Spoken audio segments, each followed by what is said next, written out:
Hi, this is Cindy Abbott, Letro for Behind the Camera, and today we've got the great Mac Cappuccino is with us. But what's exciting about it, he's been in town for a couple of weeks. He is producing, directing, and he also wrote the script for Malaisia.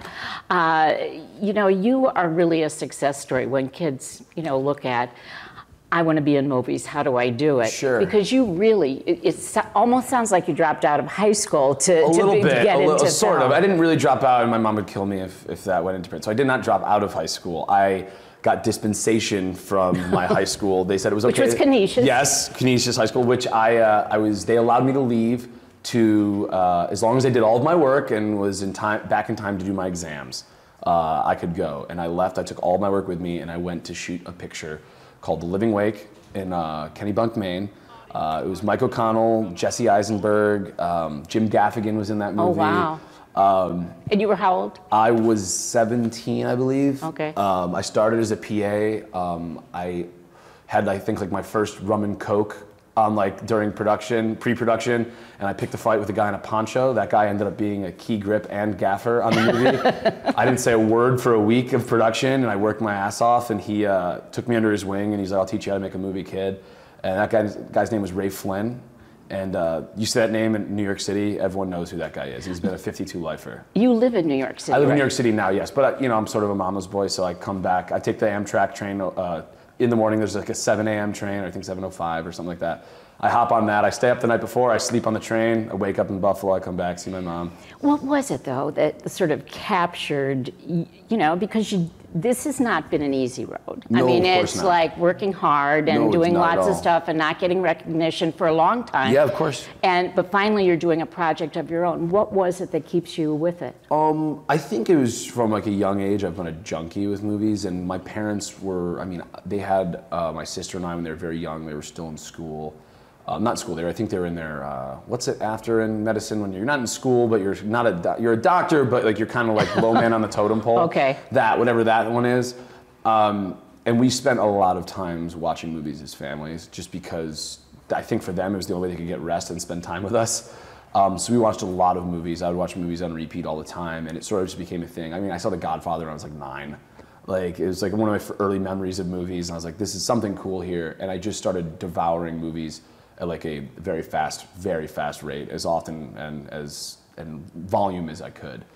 And that is sort of every day, it's that love and hatred sometimes of the process that keeps you going, right? Because it's just on, you know, any shoot, you're gonna wanna put a bullet in your head, but when you finish and you finish a good day and you look at your playback and you're like, all right, we did good work today. And you're like, that's why I'm doing this. That to me is what's. Well, you refer to your parents, and they're both, I know them, and the community knows, and the Cappuccinos, Sure. They're both amazing physicians Sure. that are definitely type A, and it seems like you've got that gene. Some of it. Don't get me wrong. I can totally put on a Hawaiian shirt and drink pina coladas for like a day or two. But you wrote, and you're directing Yep. and producing Yep. this film. Yep. Tell me a little bit about it. The movie? So the movie's sort of an absurd dark comedy, or a dramedy, I guess people would say. It's a fairly unique film in that it's structurally very different narratively than a lot of other movies, which I thought was interesting. I think, for me at least, like a lot of movies, especially in the independent scene now, kind of do fall into like the same kind of milieu. And I was like, well, if you're gonna make something, and we don't have a lot of money on this movie at all, but if you're gonna make something, if you don't have the resources, you should have at least a creativity in spades. And I think there's actually a freedom in having not a lot to work with, because one, your fiduciary responsibilities are low, Yeah. right? And because New York State's tax credit is so wonderful. That was a good thing to say. It relieves a little bit of the risk, and you know, I was able to raise some money between my friends and family, and it let us take some creative risks. The way the movie's structured is very different. The way that we're shooting the movie is very different. And of course, the ending of the movie is very different. So the crew, the cast, how do you put all this together? You're shooting in Buffalo, which is great, but I don't think people realize it's very intensive. When you're on, you have it all plotted out. Yeah, because you know, you sit down in the movie theater on your couch and you watch the movie, and this, you know, 100 minutes long, and that's it. And you're like, that was fun. I hope they say that. But it's been a long process. I wrote the script. Probably, just give you the short chronology of the movie. I had the idea for the script for a very long time. It started off as a sort of anthology piece of a bunch of stories that didn't overlap at all. Wow. And I started to think, like, how could I connect these stories? So I sat down, I kind of outlined this script in a couple days, and then I just kind of locked myself in my room, and I hammered the very, very first draft out in about 3 days. I had a working draft there, and I sent it out to some people who I trust. And originally, I was actually going to shoot this, truth be told, in the East Village in New York City. But I called the film commission, and I've talked with them a bunch, and they're super great. And said, hey, I've got this script. We've always talked about doing a movie. Why don't you give it a read, just to get their 2 cents? I mean, they're pretty smart guys. They read it. We had lunch, and they're like, well, why don't we just look around, maybe doing this in Buffalo? I said, okay, like I can see that, because in my mind, I had a bar in mind that I wanted to use and everything. And then once we sort of got in the car and sort of drove around and saw everything, it started to really open up the movie to me. It was a very closed movie before, and it really opened up the movie to me in a way that I hadn't looked at it before. It was such a local movie in my head when it was in the East Village, and when I came to Buffalo, the capacity for the movie to be universal became larger. In other words, I could use Buffalo as a every place and no place at the same time, where a large population of the country could watch this movie and be like, hey, that took place in my town, or that took place at a town that I've been to or know. I also find it interesting that you're using what is sort of, I think you called a hybrid group. Crew. The crew, that's where, explain that. Explain. So my camera crew is from New York. They've done my music videos and commercials with me.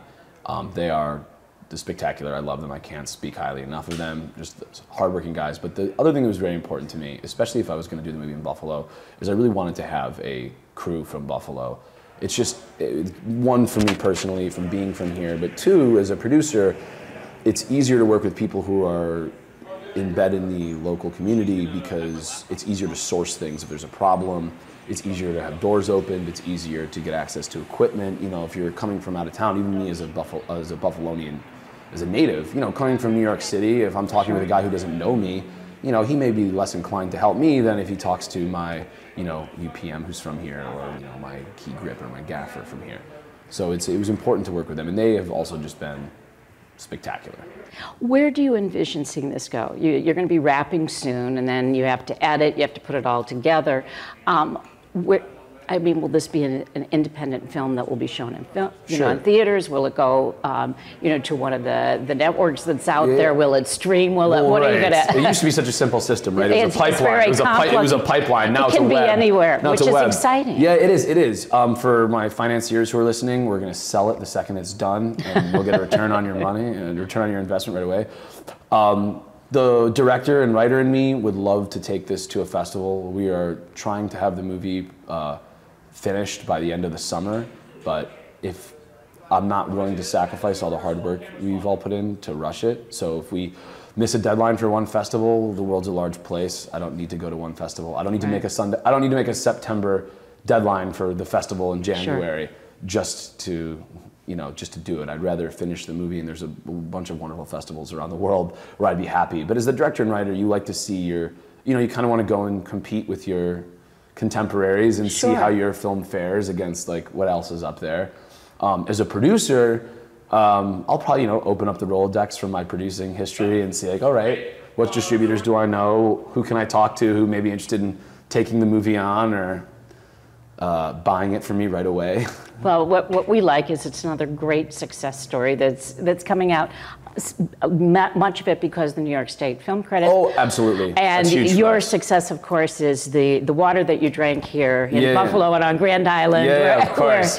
But we wish you great luck with this. Oh, thank you so much. And thank you for taking time to talk. No, are you kidding me? I could do this for another hour. That's great. And we'll see you next time on Behind the Camera.